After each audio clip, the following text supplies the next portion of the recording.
Hi everyone, welcome back to another episode of Reality Bites. Thank you for joining me with the continuing series of the 7 Hermetic Principles of Reality. So far, if you've been following along, and if you have, thank you for following along. So far, we introduced you to the principle number 1 of mentalism, the second principle of correspondence, and the third principle is the principle of vibration. So this is the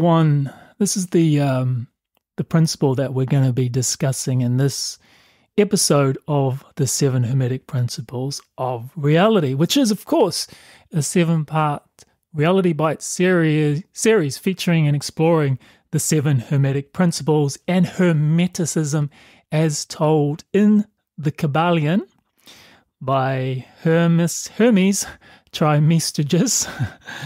And actually, I would encourage you to read the Kybalion, which I actually found a version online on YouTube.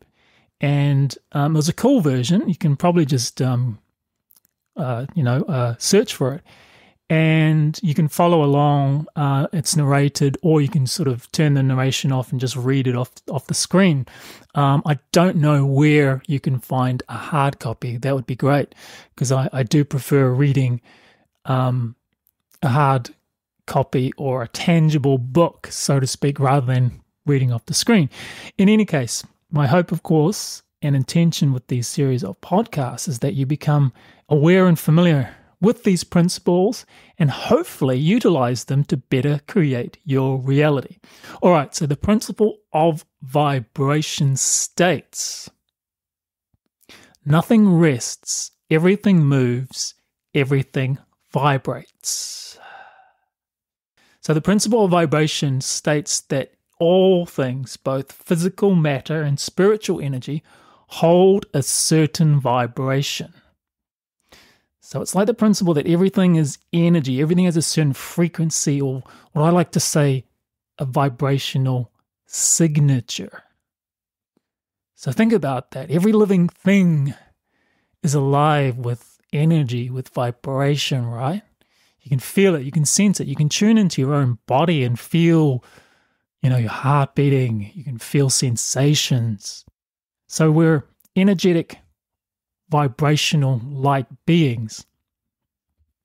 Now, Hermeticists believe that even thoughts have their own rate of vibration and can be controlled like tuning an instrument to produce various results for the aim of self and environment mastery.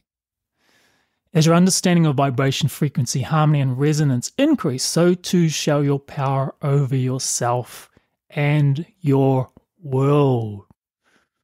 Wow, so there's a theme happening here of, manifesting, of creating your reality. So you think about, first of all, the first principle, mentalism. All is mind, that you are consciousness, mind, energy, thoughts, right? And then whatever you think about with correspondence will reflect back to you in your reality. So, which states as above, or as above, so below, or as within, so without. So whatever you're thinking about, whether you're happy or sad, that's the vibrational energy that you're going to emit out into the field. So we often talk about, I know that I feel this extremely, I'm sensitive to energy and vibration. So, you can go into a room or, an environment, and you can feel the energy, the vibe. People talk about, oh, that's got a weird vibe.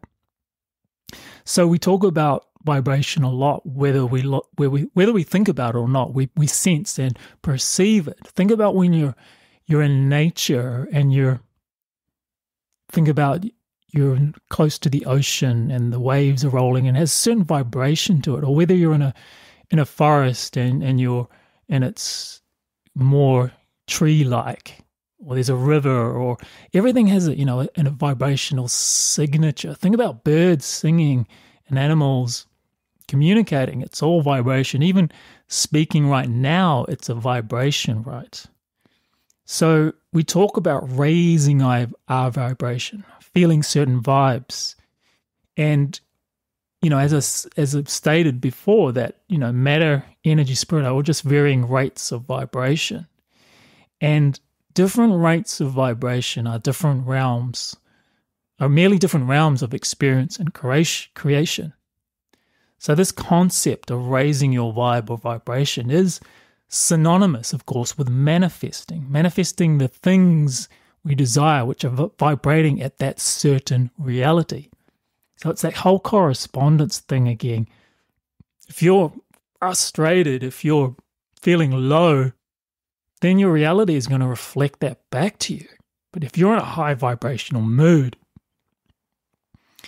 if you are feeling good, doing the things you like, you love, your energy is up, right? And then your reality, that's the lens you're viewing your reality with.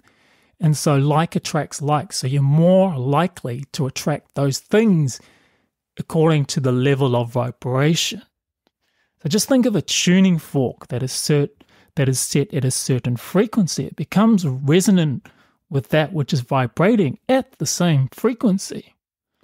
So it's in harmony, right? So how can we influence the field with our corresponding energy or vibration?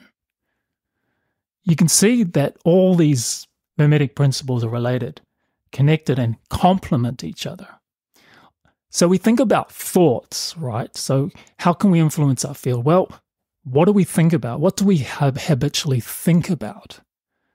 What are our pervading thoughts?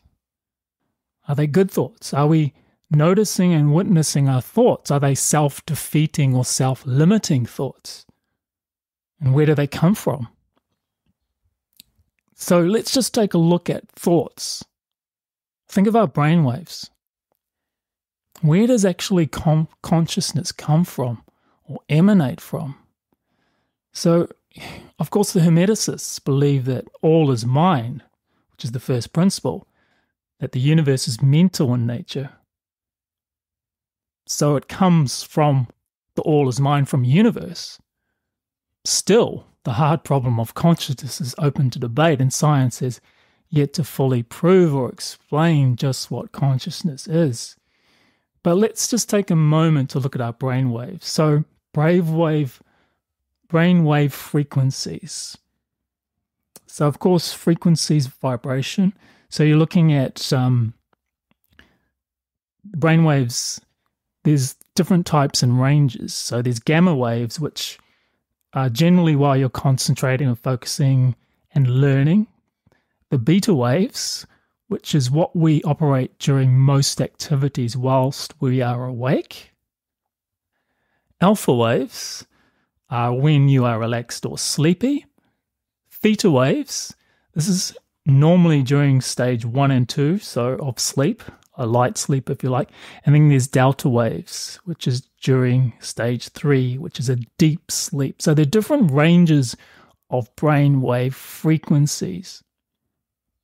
And it's no wonder that in so many Eastern wisdom traditions and teachings, they have often looked at ways, at practices to quieten the mind through stillness and meditation practices.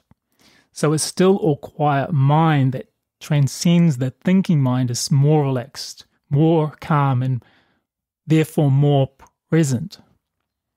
And when you're more present, you are living more in the now, which is the realm of all possibilities. Eckhart Tolle talks a lot about presence and transcending the ego mind and identity. He says often that our suffering is caught up in our habitual thinking, overthinking, incessant thinking, and identity of thinking, especially with the past and future. So to know presence is to transcend this incessant thinking and become firmly connected and aware with the now. He also says that as soon as we label something, anything, any experience, because the mind wants to latch onto a thought and label it and describe it. So as soon as you do that, you label something good or bad, then you're then separate from the presence of the stillness, of the awareness of the presence of the now, which of course is your true source or your connection to that divine aspect, your true nature. So you can see how important vibration is, particularly when it comes to your thoughts, but also, of course, everything that is living and sentient is made up of frequencies and vibrations. So definitely something to ponder and think about. And, just often just tuning into your body and feeling your sensations and feeling into your body can take you out of your head.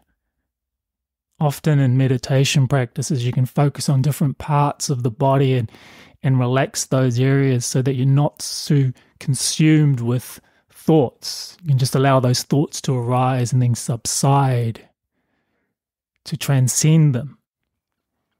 So, the principle of vibration. Nothing rests, everything moves, everything vibrates. So, we're going to leave it there for this particular episode of the 7 Hermetic Principles of Reality, a RealityBites Series. And to give you a heads up, the next principle we're going to discuss and talk about is going to be principle number 4, which is the principle of polarity. Everything is dual, everything has poles. Everything has its pair of opposites. So until next time, I hope that you tune in to the 7 principles of Hermeticism and that you become more attuned to the reality you're creating, and you notice more and more how the 7 Hermetic Principles show up in your reality and how to best utilize them so that you can better create your reality. Till next time, thanks for joining and have a great one.